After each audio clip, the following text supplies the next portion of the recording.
네, 여러분 안녕하십니까. 5월 28일 수요일 아침 매일 성경 묵상 함께 나누겠습니다. 오늘은 빌립보서 3장으로 넘어가서 1절에서 11절까지 말씀을 먼저 살펴보겠습니다. 제가 앞부분을 읽겠습니다.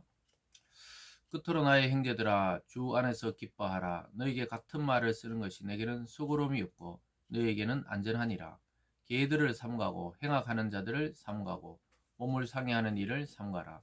하나님의 성령으로 봉사하며 그리스도 예수로 자랑하고 육체를 신뢰하지 아니하는 우리가 곧 할례파라. 아멘. 한 구절을 더 읽겠습니다. 8절로 가봅니다. 8절입니다.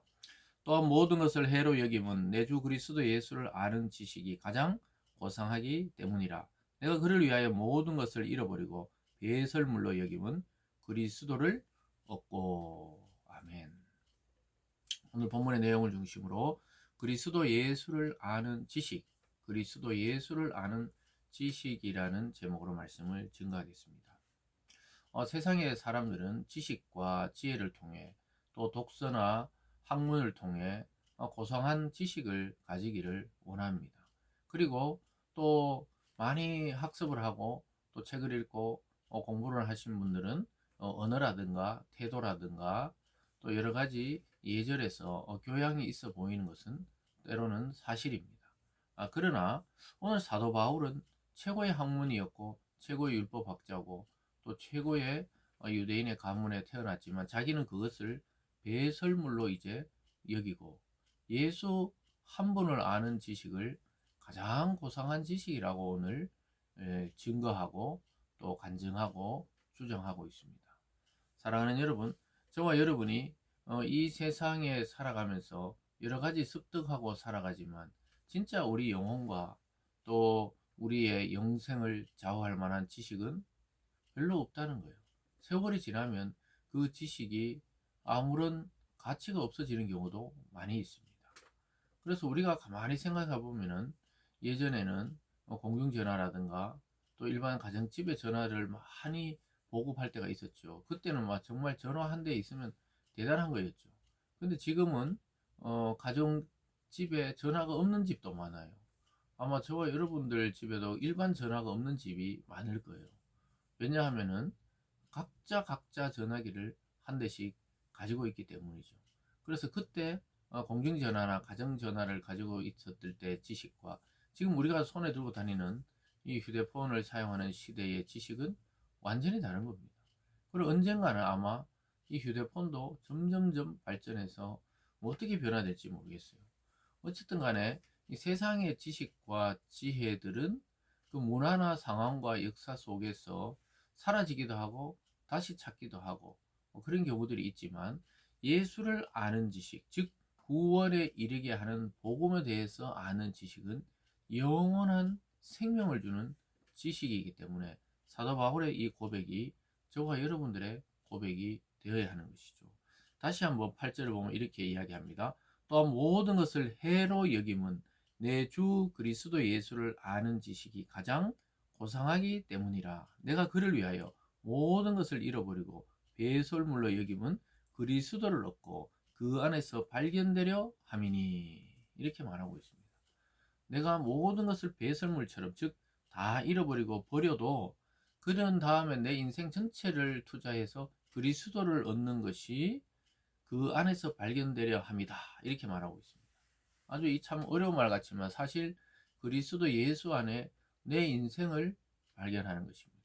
그리스도의 삶이 내 삶이 되고 내 삶이 그리스도의 삶이 되는 그런 것을 삶의 목표로 하고 그것을 자기의 자랑으로 여겼다는 것이죠. 그래서 그 당시에 이 빌립보 교회에도 유대주의자들이 있었어요. 뭐 할례를 해야 된다. 예수 믿는 거 좋지만 또 모세를 통해 우리에게 주시고 아브라함을 통해 주신 몸에 태어난 지 8일 만에 그 할례를 하는 해야 구원에 이른다. 할례파들이 있었다는 것이죠. 그리고 사도 바울은 그런 자들을 이 개들을 삼가하라 하듯이 이 개에 비유하고 있는 걸 보게 됩니다. 2절에 보면요. 개들을 삼가고 행악하는 자들을 삼가고 몸을 상해하는 일을 삼가하라. 그래서 뭐 이 행악하는 자들, 음행하는 자들, 그리고 몸을 상해하면서 이 뭔가 몸에 흉터를 내거나 상처를 내어서 예배드리면 더 간절한 것 같고 더 진실되어 보이는 이런 행위들을 삼가하라는 것이죠. 그러면서 3절에 하나님의 성령으로 봉사하며 그리스도 예수로 자랑하고 육체를 신뢰하지 아니하는 우리가 곧 할례파라. 그래 너희들이 몸의 할례를 했다 해서 진정한 할례자가 아니란 거예요. 예수 믿는 자는 마음의 할례, 즉 마음의 그리스도를 믿는 표를 가지고 살아간다는 거예요. 아브라함을 통해서 유대인들은 난지 8일 만에 남성의 표피를 잘라내는 그러한 의식, 할례를 통해 하나님의 백성임을 주장했지만 예수 안에서 그 끝났다고 지금 바울이 이야기하면서 우리가 진정한 할례파다. 육체를 신뢰하지 아니하고 마음의 할례를 받은 자이기 때문에 또다시 할례로 돌아가야 된다. 율법을 지켜야 된다. 예수도 믿지만 이것도 해야 된다. 저것도 해야 된다. 이런 유대주의자들, 율법주의자들에 대해서 굉장히 경계하라고 경계하는 말들을 이야기하고 있습니다.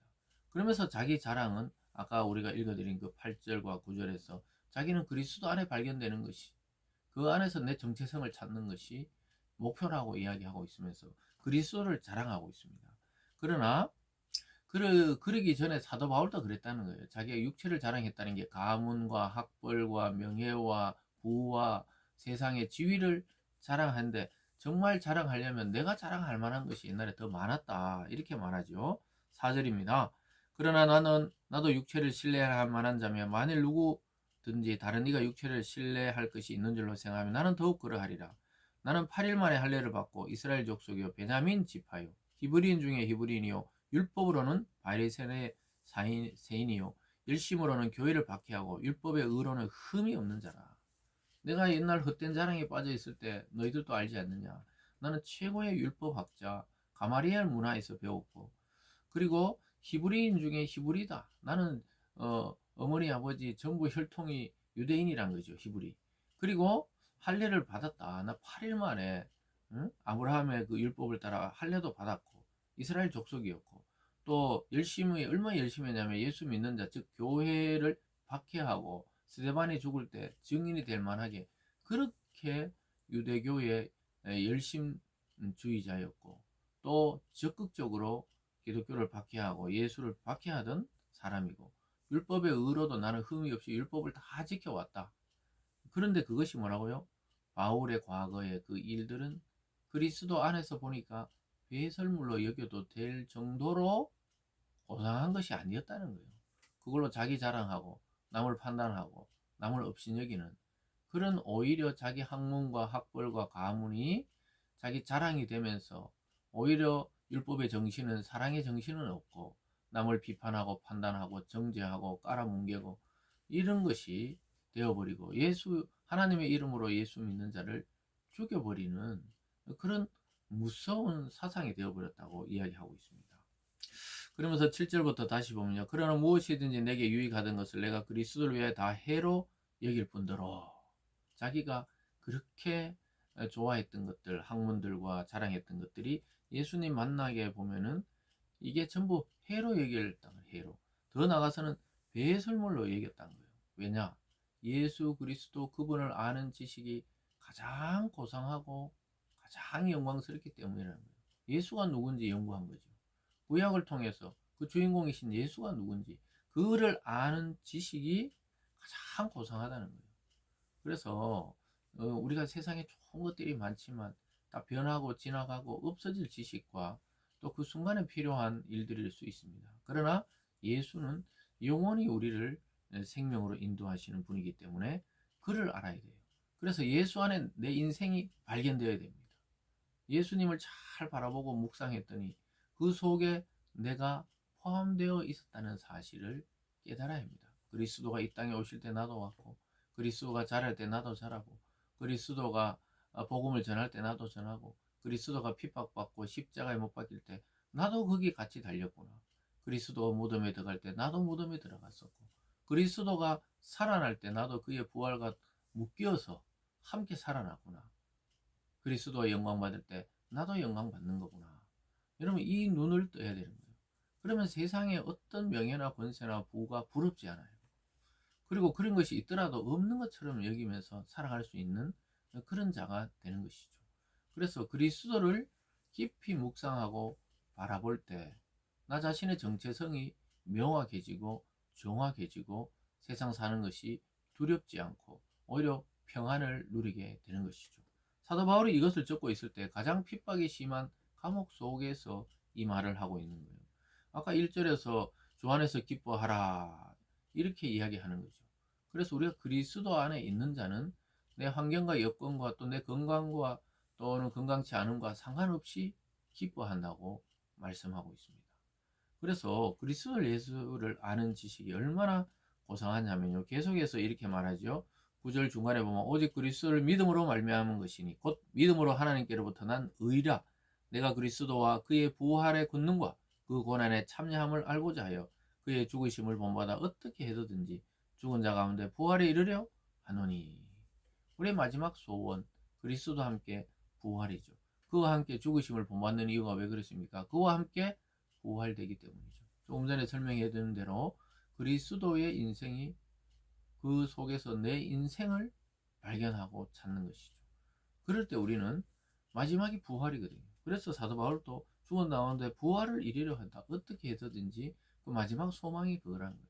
저와 여러분의 마지막 소원은 이 땅이 아니라 주님과 함께 부활되는 데 있습니다. 이미 우리가 영적으로는 예수 믿을 때 어떻게 됩니까? 예수를 믿는 자는 사망에서 생명권으로 옮겨왔기 때문에 근데 이것이 진짜 어느 날 그리스도와 함께 새 몸으로 부활하게 되는 날이 온다는 것이죠. 영적으로는 이미 우리가 구원에 이르게 되었지만 우리 육체가 완전해지는 날이 온다고 분명하게 말씀하고 있습니다.